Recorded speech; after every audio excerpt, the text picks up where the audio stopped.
Todos nós temos um tipo particular de personalidade e, ao mesmo tempo, somos todos únicos. Para participar da jornada de descoberta de quem realmente somos, é necessário conhecermos nossa verdadeira e autêntica personalidade. A busca pelo autoconhecimento permite-nos compreender melhor a complexidade e os meandros da condição humana, melhorar a nossa relação conosco próprios, com os outros e com o mundo. Em um de seus primeiros e mais importantes trabalhos, Tipos Psicológicos, publicado em 1921, o psiquiatra e psicólogo suíço Carl Jung cunhou os dois tipos de atitude bem conhecidos, introversão e extroversão. Ele escreve: "Este livro é fruto de quase 20 anos de trabalho no domínio da psicologia prática. Cresceu gradativamente em meus pensamentos, tomando forma a partir de inúmeras impressões e experiências de um psiquiatra no tratamento de doenças nervosas, das relações com homens e mulheres de todos os níveis sociais, de minhas relações pessoais com amigos e inimigos, e finalmente, de uma crítica de minhas próprias peculiaridades psicológicas." Sua motivação inicial para investigar a tipologia foi a necessidade de entender por que a psicologia de Freud era tão diferente da de Adler. Ele percebeu que o princípio do prazer de Freud e a vontade de poder de Adler surgiram de suas próprias peculiaridades psicológicas. Para Freud, são de maior importância os objetos, coisas e pessoas, que, de acordo com seu caráter específico, promovem ou dificultam o desejo de prazer do sujeito. A ênfase é colocada especialmente nos pais. O assunto permanece notavelmente insignificante e nada mais é do que um acento de ansiedade. Para Adler, por outro lado, são os objetos considerados veículos de supressão que oprimem o sujeito, que busca superar seu complexo de inferioridade garantindo um sentimento de valor e pertencimento. Essas opiniões divergentes surgiram porque Freud era principalmente um extrovertido e Adler um introvertido. Quando consideramos o curso da vida humana, vemos como o destino de um indivíduo é determinado mais pelos objetos de seu interesse, enquanto em outro é determinado mais pelo seu próprio eu interior, pelo sujeito. A diferença fundamental entre os dois tipos é que o extrovertido tem um movimento de interesse para fora em direção ao objeto, realidade externa, enquanto o introvertido tem um movimento de interesse para dentro em direção ao sujeito, realidade interna. A natureza reflexiva do introvertido faz com que ele sempre pense e considere antes de agir. Sua timidez e desconfiança nas coisas induzem a hesitação e por isso ele sempre tem dificuldade de adaptação ao mundo externo. Por outro lado, o extrovertido tem uma relação positiva com as coisas, pois é atraído por elas. Novas situações desconhecidas o fascinam. Via de regra, ele age primeiro e pensa depois. Aquele é reflexivo, o outro é rápido em agir. O introvertido é como Prometeu, premeditação, e o extrovertido como Epimeteu, reflexão tardia. Para o extrovertido, é o objeto que funciona como um ímã sobre as tendências do sujeito. Sua atitude está constantemente relacionada e orientada pelo objeto, assim seu interesse e atenção estão direcionados ao seu entorno, incluindo coisas e pessoas. Eles têm por ele um fascínio quase inesgotável, de modo que normalmente ele nunca procura outra coisa. O perigo é que ele possa ser sugado pelos objetos e se perder completamente neles. É o caso de um empresário que está constantemente orientado para a expansão da sua empresa. No longo prazo, isso muitas vezes leva a problemas mentais ou físicos, que têm um valor compensatório, pois obrigam a atenção a voltar para si mesmo. Uma neurose frequente do extrovertido é a histeria, um comportamento emocional excessivo que parece fora de controle, uma tendência constante de se tornar interessante e de causar uma boa impressão. Para o introvertido, é o assunto que permanece o centro de todo interesse, como se o assunto fosse um ímã atraindo o objeto para si. No entanto, descrever a atitude introvertida como autoerótica ou egocêntrica é totalmente enganoso. Jung escreve: todo mundo conhece aquelas pessoas reservadas, inescrutáveis, um tanto tímidas, que formam o mais forte contraste possível com os personagens abertos, sociáveis, joviais, ou pelo menos amigáveis e acessíveis, que se dão bem com todos, ou brigam com todos, mas sempre relacionam-se com eles de alguma forma e, por sua vez, são afetados por eles. Esses tipos parecem distribuídos de forma bastante aleatória. Na mesma família uma criança pode ser introvertida, a outra extrovertida. Para Jung, o tipo de uma pessoa não pode ser uma questão de intenção consciente, mas deve ser devido a alguma causa inconsciente e instintiva. Portanto, deve ter algum tipo de fundamento biológico. Não nascemos tábula rasa. Há também uma importância incalculável na influência parental. Em casos normais, porém, é a tendência biológica natural que determinará o tipo, apesar da influência das condições externas. É importante notar que, embora um mecanismo predomine naturalmente em todos, uma pessoa nunca pode ser puramente extrovertida ou introvertida, todos possuem ambos os mecanismos, e apenas a predominância relativa de um ou de outro determina o tipo. Com o introvertido, a extroversão permanece adormecida e subdesenvolvida, e com o extrovertido, a introversão leva a uma existência sombria semelhante. Na verdade, a atitude não desenvolvida torna-se um aspecto da sombra, de todas aquelas coisas sobre nós mesmos das quais não temos consciência, do nosso potencial não realizado, da nossa vida não vivida. Jung dá um exemplo da relação entre um introvertido e um extrovertido. Há dois jovens no país que encontram um belo castelo e querem entrar nele. O introvertido recua pensando que talvez não seja permitido entrar, com visões de policiais, multas e cães ferozes ao fundo. O extrovertido responde: bem, podemos perguntar, com visões de velhos vigias gentis e a possibilidade de conhecer uma garota atraente. Assim que entram no castelo, descobrem que ele contém apenas algumas salas com uma coleção de manuscritos antigos.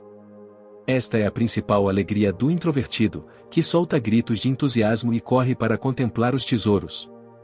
Sua timidez desaparece. O introvertido se perde no objeto, esquecendo a presença do amigo. O extrovertido começa a ficar entediado e a bocejar. Enquanto o entusiasmo de um aumenta, o ânimo do outro diminui. Os manuscritos lembram ao extrovertido uma biblioteca, que ele associa à universidade a estudos tediosos e exames difíceis. Para um lugar é maravilhoso, para outro o aborrece até a extinção. Vemos como o introvertido que primeiro resistiu à ideia de entrar não pode agora ser induzido a sair, e o extrovertido amaldiçoa o momento em que pôs os pés dentro do castelo. O introvertido tornou-se extrovertido, o extrovertido introvertido. Mas a atitude oposta de cada um se manifesta de forma socialmente inferior. O introvertido não aprecia que seu amigo esteja entediado, o extrovertido, decepcionado com suas expectativas de aventura romântica, fica mal-humorado e não se importa com a excitação do amigo. Os dois jovens vivem em feliz simbiose até entrarem no castelo. Desfrutavam de certo grau de harmonia porque a atitude natural de um complementava a atitude natural do outro. Ambos queriam entrar no castelo, a dúvida do introvertido se uma entrada era possivelmente útil para o outro, assim como a iniciativa do extrovertido de ir perguntar. A experiência ensinou a Jung que um indivíduo pode ser ainda distinguido por suas funções psicológicas básicas, são elas o pensamento, sentimento, sensação e intuição. A sensação diz-nos que algo está presente, o pensamento diz-nos o que é e permite-nos dar-lhe um nome, o sentimento diz-nos quanto vale, e através da intuição temos uma noção do que pode ser feito com isso, quais são as suas possibilidades, e para onde está indo. Todas as quatro funções são necessárias para uma compreensão abrangente de nós mesmos e do mundo que nos rodeia. Pensar e sentir são funções racionais, enquanto a sensação e a intuição são funções irracionais. Cada um desses tipos de função pode ser introvertido ou extrovertido, que são tipos de atitude. Os tipos de atitude distinguem-se pela direção de interesse para o objeto ou sujeito, enquanto os tipos de função estão preocupados com o movimento da libido. O conceito de libido, para Jung, não se limita ao desejo sexual como acontece com Freud, mas consiste na totalidade da energia psíquica. Libido denota um desejo ou impulso que não é controlado por qualquer tipo de autoridade, moral ou outra. Libido é o apetite em seu estado natural. Do ponto de vista genético, são as necessidades corporais, como fome, sede, sono e sexo, e estados ou afetos emocionais, que constituem a essência da libido. Pensar e sentir são funções racionais que dependem de como tomamos decisões e são influenciados pelo julgamento. Pensar refere-se ao pensamento cognitivo, nossa capacidade de analisar e fazer julgamentos lógicos sobre informações e fatos. Os tipos pensantes são bons solucionadores de problemas e geralmente perguntem-se: no que eu penso sobre isso? Eles podem ter uma visão mais desapegada do assunto e elevar-se a um ponto de vista objetivo. Por outro lado, sentimento é a capacidade de avaliar os estados emocionais de si mesmo e dos outros, nos diz o valor de algo, se deve ser aceito ou rejeitado. Os tipos sentimentais tendem a se perguntar como me sinto em relação a isso. Por exemplo, se um tipo sentimental escreve um trabalho e o professor aponta que é muito bom, mas em uma passagem menor parece haver um erro, o tipo sentimental pode ficar muito emocionado e dizer que está tudo arruinado e que aquele poderia muito bem queimar o papel. Isto pode continuar, mesmo que o professor garanta ao aluno que ele ou ela só precisa acrescentar uma pequena frase entre os dois parágrafos. Um tipo pensante, por outro lado, pode não ser capaz de expressar seus sentimentos normalmente da maneira apropriada no momento certo. Pode acontecer que, ao saberem que um amigo deles morreu, comecem a chorar. Mas quando eles encontrarem a viúva, não sairá uma palavra de piedade. Eles já tinham essa sensação antes, quando estavam em casa, mas agora, na situação apropriada, não conseguem retirá-la e, por isso, parecem frios. No uso diário, sentimento é muitas vezes confundido com emoção. É considerado irracional ou quando os sentimentos atrapalham os fatos. No entanto, psicologicamente, tanto o sentimento quanto o pensamento são considerados funções racionais. A função sentimento é a base para decisões de lutar ou fugir. Embora o sentimento muitas vezes seja voluntário e venha da reflexão, as emoções ocorrem involuntariamente e nos prendem sem nosso controle. O termo mais técnico para emoção é afeto, isto é, reações emocionais marcadas por sintomas físicos e distúrbios de pensamento.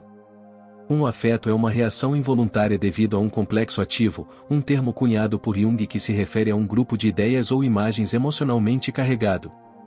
Jung enfatizou que os complexos em si não são negativos, apenas seus efeitos geralmente o são. Da mesma forma que os átomos e as moléculas são os componentes invisíveis dos objetos físicos, os complexos são os blocos de construção da psique e a fonte de todas as emoções humanas. Além das duas funções racionais, temos as irracionais, que são os nossos modos diretos de experiência no momento, influenciados não pela reflexão, mas pela percepção. São eles, de sensação e intuição, e dependem de como captamos as informações. Deve-se enfatizar que por irracional Jung não quer dizer algo contrário à razão, mas algo além da razão. Sensação é a nossa capacidade de perceber a realidade imediata através dos 5 sentidos físicos, visão, audição, olfato, paladar e tato. Ele lida com a realidade como ela é. Os tipos de sensação são mais realistas, imersos no momento e altamente estimulados pelos sentidos. Eles estão menos interessados em tópicos profundos ou abstratos. Por outro lado, a intuição é a nossa capacidade de compreender padrões complexos além dos dados sensoriais imediatos. Permite-nos perceber possibilidades inerentes ao presente. Um conteúdo apresenta-se inteiro e completo, sem que possamos explicar ou descobrir como esse conteúdo surgiu. Isso acontece quando temos um certo pressentimento de que algo vai acontecer. Alguém pode receber informações de dentro, por exemplo, como um lampejo de percepção de origem desconhecida, ou ser estimulado pelo que está acontecendo em outra pessoa.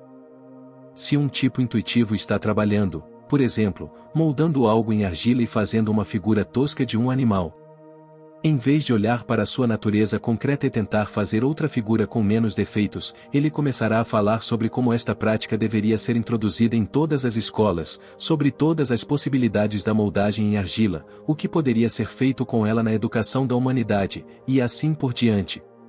Ao contrário da sensação, a intuição percebe através do inconsciente e não depende da realidade concreta. Os tipos intuitivos estão mais imersos na realidade abstrata e lidam com metáforas.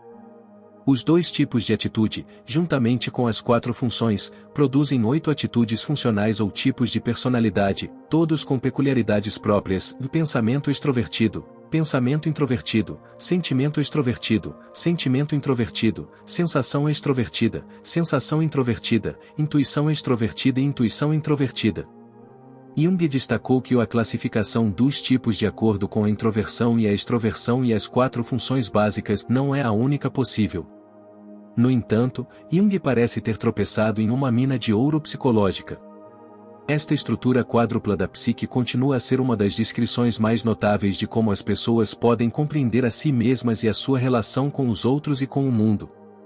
Para Jung foi uma grande descoberta quando mais tarde encontrou a confirmação de sua ideia concebida de forma mais intuitiva no fato de que em toda parte nos mitos e no simbolismo religioso aparece o modelo da estrutura quádrupla da psique. O trabalho de Jung inspirou o popular teste de tipo de personalidade, conhecido como Myers-Briggs Type Indicator, CMBTI. Os criadores do teste consideraram que o livro de Jung sobre tipos psicológicos era complexo demais para o público em geral e, portanto, decidiram tornar os conceitos mais acessíveis.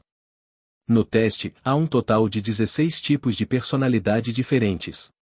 No entanto, ao tornar as coisas mais acessíveis, também se corre o risco de compreender mal e banalizar as complexidades dos tipos de personalidade. Não sabemos se Jung teria apoiado este teste, ou qualquer outro. Na verdade, ele alertou contra o uso indevido de seus tipos como o guia prático para um bom julgamento do caráter humano. A análise tipológica determinada por testes escritos pode ser enganosa e, na pior das hipóteses, completamente perigosa. Eles não consideram como o tipo de alguém pode ter sido falsificado por fatores familiares e ambientais, ou se alguém está assumindo uma personalidade durante o teste. Eles são estáticos e específicos do tempo e nada dizem sobre a possibilidade de mudança. O cerne da psicologia analítica de Jung é o processo dinâmico de individuação ao longo da vida, que consiste em trazer nossos conteúdos inconscientes para a consciência, permitindo o amadurecimento psicológico. Desde que se tenha consciência dos perigos, o MBTI pode servir positivamente como ferramenta de reflexão e orientação. Se estivermos perdidos, ele nos fornece um mapa. Porém, um mapa por si só, sem saber a direção de onde ir, não vale muito mais do que ser apenas um pedaço de papel. Nossa tarefa é encontrar as coordenadas do nosso verdadeiro eu. Só assim poderemos acessar a plenitude do nosso ser, e compreender o próprio tipo é necessário nesse processo. O modelo de tipologia de Jung não é um sistema de análise de caráter, nem uma forma de rotular a si mesmo ou aos outros. Por mais que se possa usar uma bússola para determinar onde se está no mundo físico, a tipologia de Jung é uma ferramenta para orientação psicológica. Se uma das 4 funções predomina habitualmente, resulta um tipo correspondente, que é chamado de nossa função primária ou dominante. Quando crianças, nossa tendência natural é fazer aquilo em que somos bons e adiar coisas nas quais não nos sentimos superiores. Através de tal comportamento natural, a unilateralidade aumenta cada vez mais. Depois vem a atitude familiar. A criança dotada de edificação ou construção, deve se tornar engenheiro. O entorno reforça as tendências unilaterais existentes, os chamados odons, e há assim um aumento no desenvolvimento da função dominante e uma lenta degeneração do outro lado da personalidade. Este é um processo inevitável, e ainda tem grandes vantagens, desde que se permita que o tipo natural da pessoa floresça. Todas as funções podem ser conscientes, mas só falamos da consciência ou de uma função quando o seu uso está sob o controle da vontade e, ao mesmo tempo, o seu princípio governante é o decisivo para a orientação da consciência. Isto é verdade quando, por exemplo, o pensamento não é mera reflexão tardia, ou ruminação, e quando as suas conclusões possuem uma validade absoluta.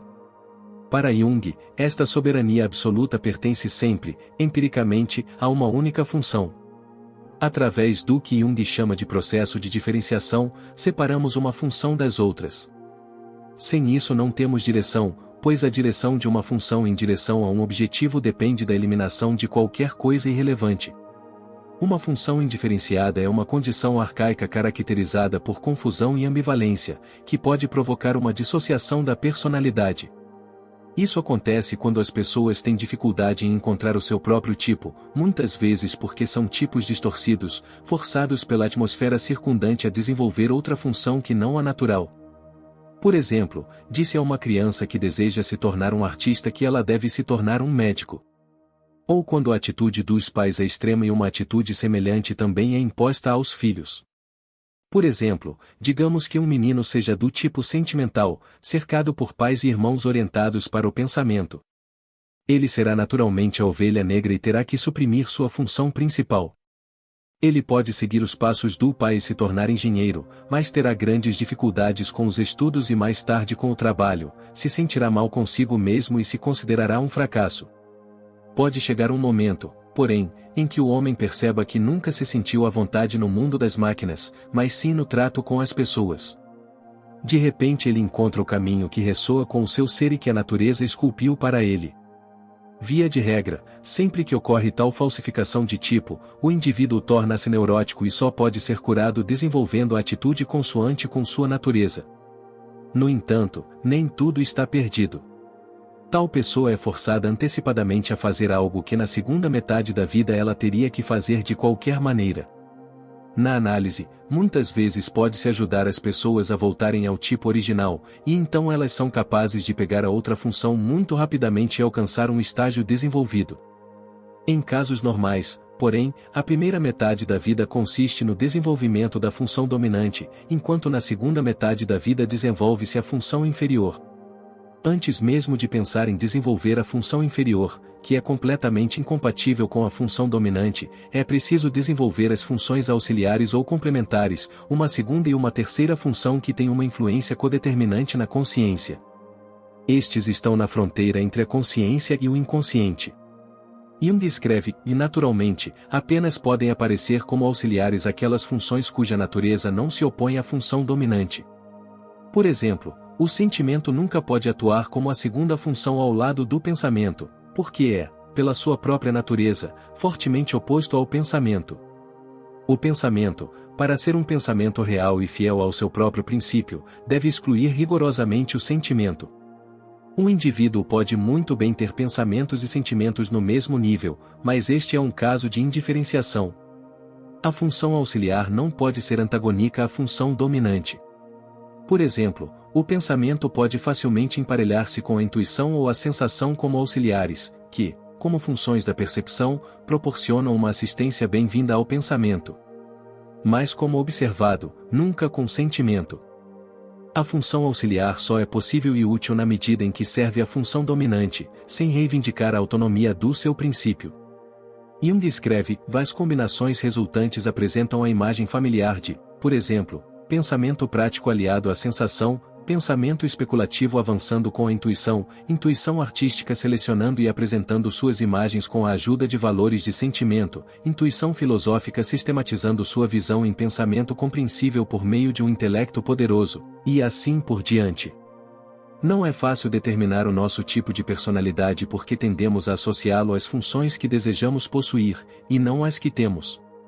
Isto é natural, pois a psique procura compensar a nossa unilateralidade. Muitas vezes as pessoas garantem que pertencem ao tipo oposto ao que realmente são. É preciso perguntar-se, do que faço habitualmente mais? Do que eu sofro mais? Onde é que na minha vida eu sempre bato a cabeça na parede e me sinto um tolo? Isso geralmente aponta para a função inferior. É preciso sempre lidar com a pessoa real, a verdadeira educação só pode partir da realidade nua e crua, não de um ideal. Ao contrário da função dominante das funções auxiliares, a função inferior ou quarta está totalmente imersa no inconsciente e só pode ser parcialmente integrada. É a nossa função menos desenvolvida. No entanto, a função inferior é muitas vezes onde está o ouro, o tesouro difícil de alcançar. É a porta pela qual todas as figuras do inconsciente entram na consciência. O que você mais precisa é sempre ser encontrado onde você menos deseja procurar. A analista junguiana Marie-Louise von Franz escreve, pode-se dizer que a função inferior sempre faz a ponte para o inconsciente. Está sempre direcionado ao inconsciente e ao mundo simbólico. Mas isso não quer dizer que seja dirigido para dentro ou para fora, e isso varia individualmente. Por exemplo, um tipo de pensamento introvertido tem uma função de sentimento extrovertida inferior, ou seu movimento será em direção aos objetos externos, para outras pessoas, mas tais pessoas terão significado simbólico para a pessoa, sendo portadoras de símbolos do inconsciente. Para Jung, a função inferior contém a anima ou animus, as imagens anímicas contrasexuais da psique. Se alguém é do tipo introvertido e sentimental, ele ou ela pode se sentir muito atraído por tipos pensantes extrovertidos.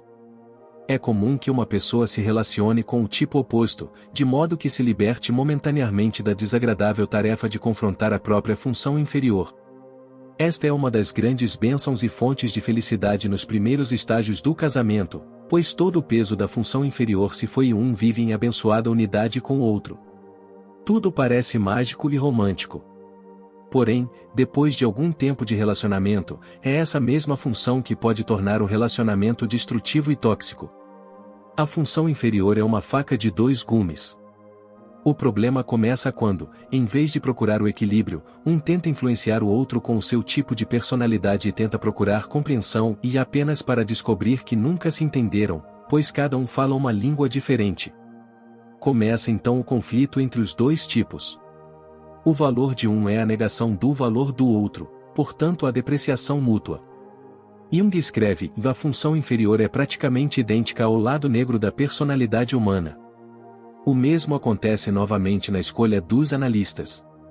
A função do analista é criar um ambiente adequado para o desenvolvimento das funções do paciente. Nunca se deve pular diretamente para a função inferior. Mas antes desenvolva primeiro as funções auxiliares, complementando a função racional com uma função irracional, ou vice-versa. Isso permite que o paciente trabalhe lentamente em direção à função inferior. O processo deve seguir um movimento serpentino. O analista não deve fazer o trabalho para o paciente, mas sim orientá-lo para que ele resolva sozinho, ou então, o paciente pode se envolver na transferência, como considerar o analista uma figura parental. Isto cria uma dependência absoluta do analista, que só pode ser terminada brutalmente.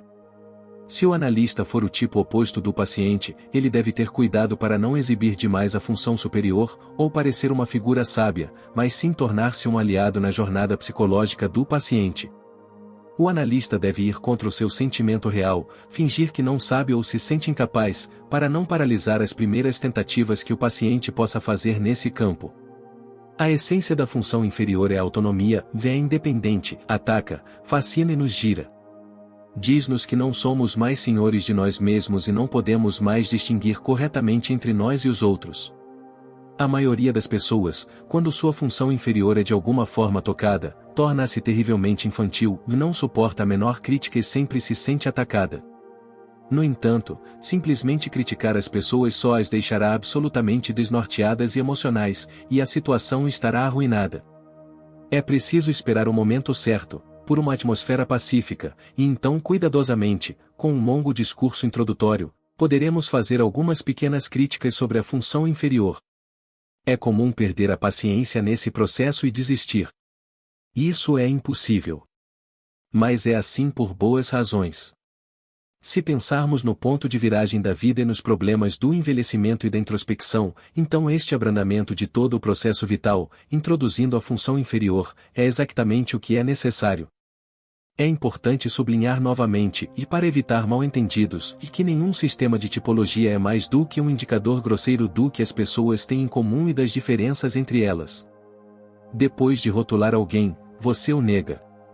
Para Jung, não é o propósito de uma tipologia psicológica classificar os seres humanos em categorias, e isto por si só seria bastante inútil. O que não mostra e não pode mostrar, nem pretende mostrar, é a singularidade do indivíduo. A conformidade é um lado de uma pessoa, ou a singularidade é o outro.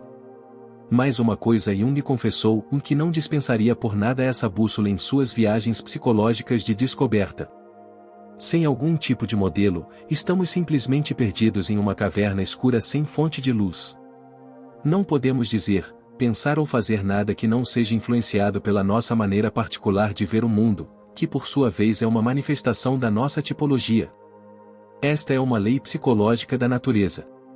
Permite-nos ver como funcionamos, se as nossas ações e a forma como nos expressamos refletem verdadeiramente os nossos julgamentos, os pensamento e sentimento, e percepções, sensação e intuição. E se não, por que não? O que isso diz sobre nossa psicologia? O que podemos fazer sobre isso? O que queremos fazer sobre isso? Quanto à tipologia do próprio Jung, ele falou sobre ela em sua última entrevista.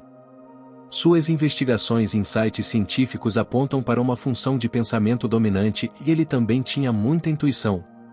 Sua relação com a realidade não era particularmente brilhante e ele tinha grande dificuldade em sentir. Ele deixa claro, porém, que o tipo não é nada estático.